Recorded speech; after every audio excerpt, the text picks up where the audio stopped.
Now, destruction of evidence and untimely reporting of sexual offences has led to an increase in the trafficking of minors for sex at the coast region.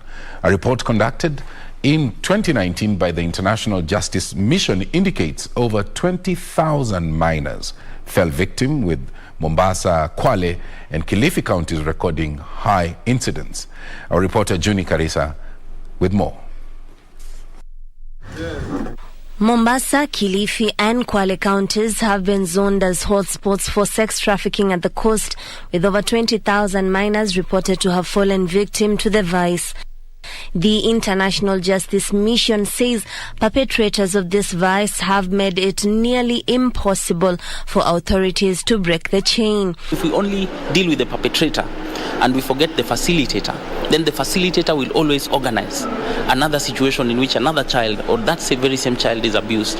And so we are trying to ensure that every person who is involved in this chain of abuse of a child is brought to book. IJM Senior Manager has faulted guardians for providing an enabling environment to the unlawful act. There is a supply environment for children to be abused sexually.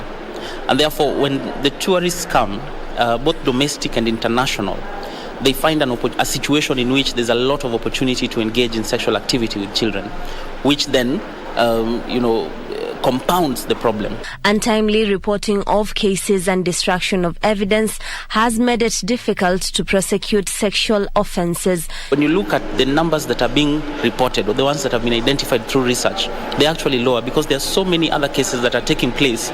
But since there's an environment that is allowing an environment of agreement between the perpetrator and the survivors and the victims, then it becomes very hard for these cases to be reported. The Justice Mission called for a change in perception and cultural norms that contribute to the abuse of the minor. Kwanza unapata ule mtoto atakuwa ni mtu wa kustuka kila dakika, ni mtoto alikuwa ni mtoto mcheshi, anakaa peke yake.